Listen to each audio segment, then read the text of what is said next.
महाराजांनी नेमून गेलेली कामगिरी टाकून उदाजीराव मला भेटायला माझ्याकडे आला होता. विश्वासराव, तुमच्या सांगण्यात काही करता तरी होत नाही ना? खोटं कशाला सांगू मी सरदार साहेब. ठरल्या मंजुऱ्याप्रमाणे चौघ्या पहारांची पाहणी करण्यासाठी महाराजांनी मी फिरत असता उदाजीराव गैरहजर आहे असं कळलं. तपासाअंती ते आपल्याच मुलाखतीला गेले आहेत तसं त्यांच्याच हाताच्या शिपायाला नवसाजीने सांगितलं. असा विश्वासराव, महाराष्ट्राच्या स्वातंत्र्याखातर उडी टाकली ती आवती 25 वर्षे छत्रपती बरोबर दऱ्याखोऱ्यातून भटकताना, शत्रूच्या समशेरीला तोंड देताना भले भुले प्रसंग आजवर अनेक आले, पण मनाला कधी वाटली नाही. राजाच्या बेलिकीच्या चाकरीबाबत महाराजांनी मला जाब विचारला तर त्याचं उत्तर म्हणून शर्मेनं मान खाली घालून बसावं लागलं. साहेब, आपण अशी कष्टी का होता? उदाजींची चौकशी खुद्द महाराज करणार आहेत. शिवाय विचारे आपले मेवणे आहेत तेव्हा उदाजी माझा मेवणा म्हणून नव्हे, प्रत्यक्ष बाप असता तरी होणाऱ्या शिक्षकाचा मला नाहीच वाईट वाटला नसता. माझ्या हाताखालच्या माणसानं केलेल्या गोष्टीचा परिणाम आम्हा मराठ्यांचा पराभव होण्यात आला. याचा छत्रपती आम्हाला जीवाचे कलेचे समजता सांगितलेली चाकरी जीवाच्या भोगतीने आम्ही बजावू अशी त्यांची खात्री असता आम्ही कर्तव्य परांगमुख होऊन देशाची अशी होळी पेटवण्याचा प्रयत्न करू लागलो तर त्या नरदेशने कुणाच्या तोंडाकडे पाहावं. उद्या तो गिरे खान महाराजाला बेचित पकडे तेव्हा त्यांना मानानं मान बळसरी करता येईल का? उदाजीराव माझ्यासमोर हजर करा. नवसाजी, जा उदाजीरावांना घेऊन ये. सरदार साहेब, जरा सबुरीने शक्य नाही ते असा द्वेषद्रोही का तोंडाला वेळ काढला नाही तर महाराष्ट्राच्या राजलक्ष्मीला मोगली ग्रहाकडून खटरास करावं लागेल.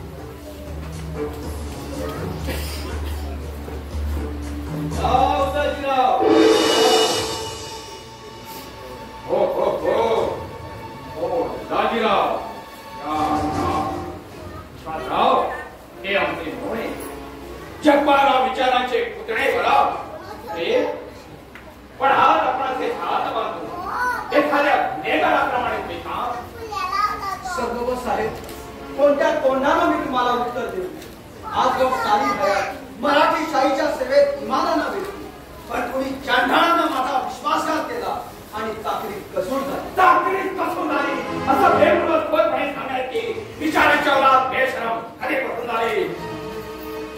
सरदार साहेब, झाल्या अपराधाची क्षमा सांग. मी शपथपूर्वक सांगतो, माझं दुर्दैवच घडवलं. माझ्या तोंडाला हा असा काळीमा लागायचा होता म्हणून पन्हाळ्यावर करण्याच्या हल्ल्याविषयी आपला सल्ला घेण्यासाठी तुमच्याच निरोपाप्रमाणे सिंहगडाच्या खोऱ्यात निगडीनं आपल्या मुलाखतीला भेटून येत असताना वैऱ्याने अगोदरच भिवून ठेवलेल्या टाळ्या सापडलो. दुश्मनानं रस्त्यात हल्ला चढवला आणि माझी फसगत झाली. खोटं आहे ते. सिंहगडाच्या आसपास आम्हा मराठ्याची फौज जाता पहारा देत असताना कोण दुश्मन तुमच्यावर हल्ला करायला आला होता? मला ही अशी बनावट बातमी सांगून फसवण्यापेक्षा सरळ सरळ कारण सांगत की मी विजापूरकरांना जाऊन मिळालो म्हणून.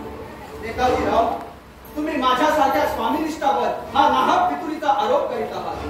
तुम्ही प्रत्यक्ष माझे बेहुणे, माझं मन तुम्ही जाणता आणि आजवर तुम्ही माझ्या स्वामिनिष्ठेविषयी महाराजांसमोर माझा उल्लेख करीत आला. पण आज एवढ्या नादान कमीनं या बालकराचे काठमान शर्मेने खाली घालण्याची वेळ आली आहे. मला माहित आहे धन्यांना नेमून गेलेल्या चाकरीत हिऱ्या गुटीनं भागणाऱ्याला स्वराज्या काय शासन केलं जातं ते? सरदार साहेब, क्षमा करा. स्वराज्य रवीने ठरवलेल्या थाऱ्याप्रमाणे उदाजीराव गुन्हेगार आहेतच, पण आजवरती त्यांनी स्वराज्य सेवा लक्षात घेतली तर वाटतं की उदाजीराव जाणून बुजून राष्ट्रघाताचं पाप आपल्या माथी मारून घेणार नाही. आणि जर ते निर्दोष नसते तर पुन्हा महाराष्ट्राच्या हद्दीत पाऊल टाकण्याची त्यांना हिंमतच झाली नसती. खरंच मी अगदी निर्दोष आहे. माझी ही चूक झाली ती केवळ महाराजांच्या आणि महाराष्ट्राच्या हितासाठीच भाव घेतली असता अगदी गफलतीनं झाली. शिवरायांच्या पवित्र पायांची शपथ देऊन सांगतो की मी तुम्ही स्वतःची नाराजी नाश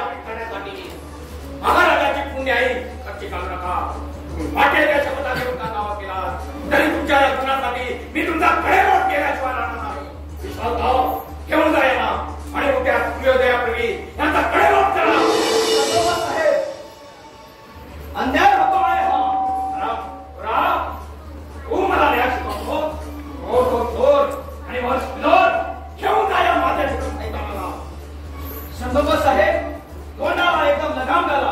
अधिकाराच्या जोरावर वाटते तसा अपमान करण्याचा तुम्हाला अधिकार नाही. मी तुम्हाला पुन्हा एकदा याचना करून सांगतो की मी अगदी निर्दोष आहे. मला एक वेळ क्षमा करा. आम्ही शक्य नाही ते. मी सुद्धा सांगतो की तुम्ही जरी अधिकारी असतात तरी तुमच्याच एका मताच्या न्यायदानानं उभ्या गटमाण्याची माझी इच्छा नाही. मी जातीवंताचा बच्चा आहे आणि कुणीही जातीवंत मराठा एकदा त्याची नोकरी पत्करतो त्या करण्यासाठी आपले प्राणही खर्च करतो हे तुम्हाला ठाऊक असून सुद्धा ज्या अर्थी तुम्ही माझ्या माती फितुरी मारून माझ्या मुलीला इनाम देत आहात त्यापेक्षा स्वराज्यातील एक फितूर नाहीसा करतो. उदाजीराव काय बोलतात विचार करीत जा तुम्ही. स्वतःचा खून करून घेऊन काय मला कमीपणा आणू इच्छितो आणि मेहुणा निर्दोष असता फितूर ठरला तर त्याचा कमीपणा नाही तुम्हाला. नेताजीराव एकतर मला मानानं मत द्या नाहीतर मला क्षमा तरी करा. आणि या पुढं जर मी कधी फितूर आहे असा तुम्हाला संशय जरी आला तर माझ्या बायका पोरासह माझ्या कडेलोट करून चंद्रोदय विचाराच्या घरावर गडबडचे नांगर फिरवा. थोडा मध्ये पाय मला या अपराधातून माफ केला आहे असं अभय द्या तरच आता हे पाय सोडी नाहीतर स्वतःचा प्राण तरी सोडी. तुमची आज वरची स्वामीनिष्ठा माझ्या लक्षात आहे. म्हणूनच मी एक वेळ महाराजांनी समजून झाले. माझं अभय देत मला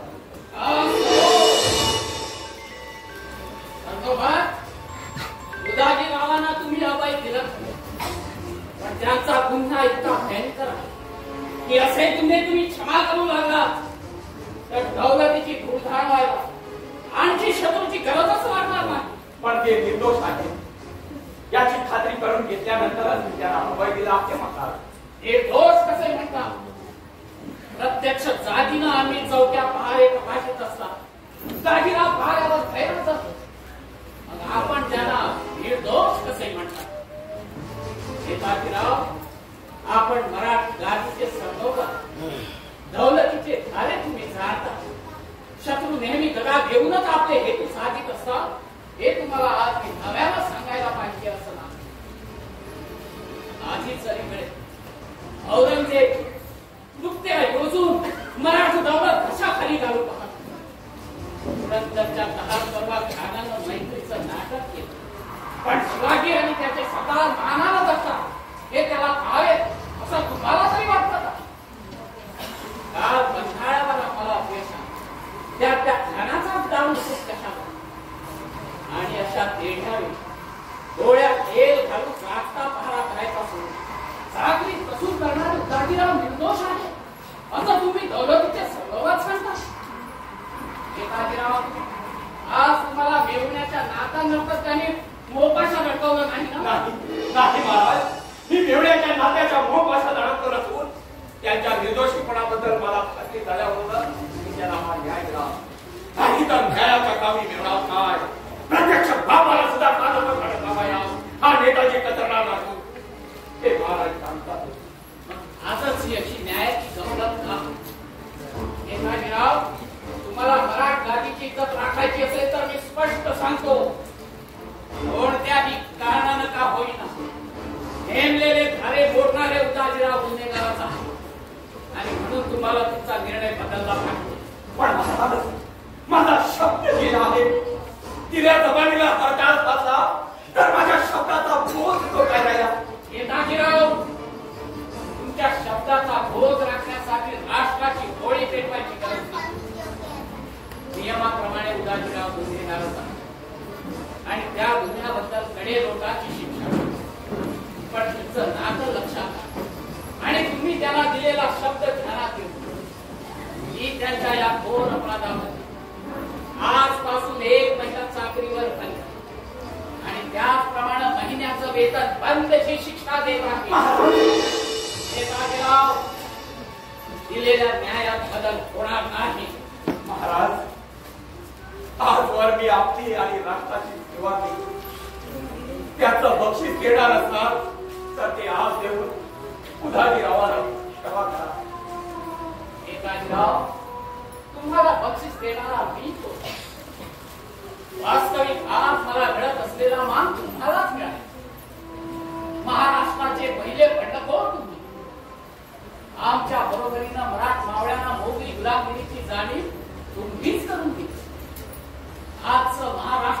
वैभव हे केवळ तुम्हा सर्व मित्रांच्या कर्तव्यावर झालं.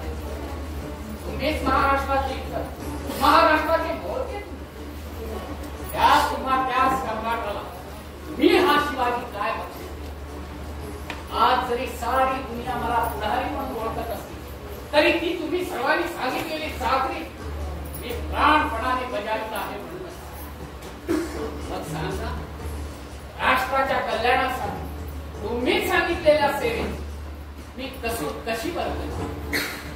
नेताजीराव, मला माझं कर्तव्य करू दे. उदाजीरावांना शिक्षा ही झालीच पाहिजे. महाराज, म्हणजे स्वतःच्या तोंडानं आपण आमची वारेमाप करता आणि उलट स्वतःच्या स्वराज्यात माझ्या साध्या शब्दाला किंमत न देण्याचा निर्धार करता. महाराज, माझ्या आजवरच्या सेवेला आणि त्यागाला काही किंमत असेल तर उदाजीरावांची शिक्षा रद्द झाली पाहिजे. नाही नेताजीराव, तुमची सेवा आणि त्याग आम्ही जाणतो.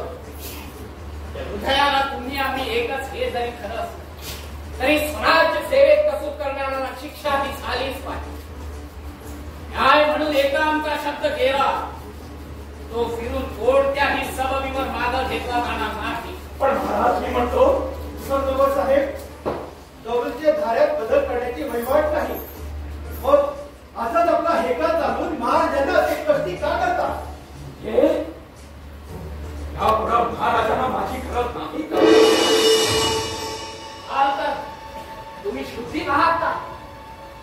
मोठ्या पंडितांना जे न्याय सुटले नाही ते हिंदुस्थानातील साऱ्या पंडितांनी तुमच्याकडून सोडवून घेतले. त्यांचा अखिल भारतात सवाई शिवाजी अजिंक्य न्यायाधीश म्हणून केला जातो. याच नेताजी फाळकरांनी हा कोरडा खर्च करताना पाहून नशापाणी केला का? नेताजीराव, आपणच केलेले कायदे आपणच मोडू लागलो तर मराठशाही गोंधळ माझे जो उठे तो गुन्हे करील आणि बशिल्याला चोराचा साव होईल.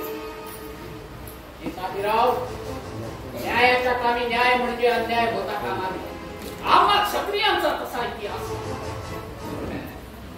नेताजीराव, आता मला या विषयावर जास्त बोलण्याची इच्छा नाही आणि माझा निर्णय सुद्धा फिरणार नाही. पण मी पुन्हा एकदा विनंतीपूर्वक बजावत सांगतो की माझ्या शब्दासाठी उदाजीरावांची शिक्षा रद्द झालीच पाहिजे.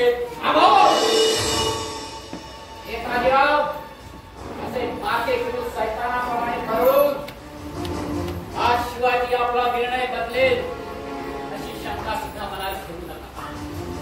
तुम्ही माझ्या जीवाचे कलिजे जरी असला तरी राष्ट्राच्या हिताकरता तिथं स्वप्राणाची ही तमा न बाळगता स्वतःच्या हातानं कलिजा काढून असताना फेकून द्यायची तयारी आहे. तिथं तुमचा हा अधिकारपणा काय असा म्हणजे या राजा सेवेचा चीज नाही, केवळ स्वार्थ आणि द्वेषात आहे. जिथे स्वतःच्या देवाने मागवले जातात या राज्यात आता मी सुद्धा राहू इच्छित नाही. सरदार साहेब, मागे फिरा, असा विचार करू नका. विश्वासराव, जाऊ द्या. एक गोष्ट लक्षात ठेवा, आज महाराष्ट्र संकटात आहे. हजारो लाखो माय भगिनींची अब्रू आज धोक्यात. त्यांच्या अब्रूवर मोगलाकडून धावा टाकला गेल्या. त्यांची प्रत्येक तरुण किंकाळी तुमच्यासाठी शापवाणी ठरेल आणि शेवटी तुम्हाला पश्चात्तापाने या महाराष्ट्राच्याच आश्रयाला यावं लागेल. नेताजीराव, अजूनही आपला विचार करा. राष्ट्राला आज तुमची गरज आहे. छे छे, असं कसं होईल? बोलण्याच्या तुम्ही प्रतापित सूर्य महाराज असताना इतरांचे हो राष्ट्राला काय करत? हा माझा तुम्हाला शेवटचा राम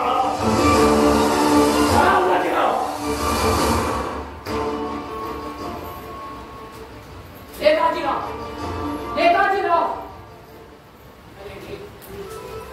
काय झालं? शिवाजीचा उजवा हात आज गळून पडला. आई भवानी, माझ्याकडून तुझा असा काय अपराध घडला म्हणून एकावर एक अशी संकट परस्परात कोसळत आहे. आई, हा तुझा कोप आहे की तू सत्व परीक्षा पाहते. माझी शक्ती, माझं दैवत, सर्व काही तुझं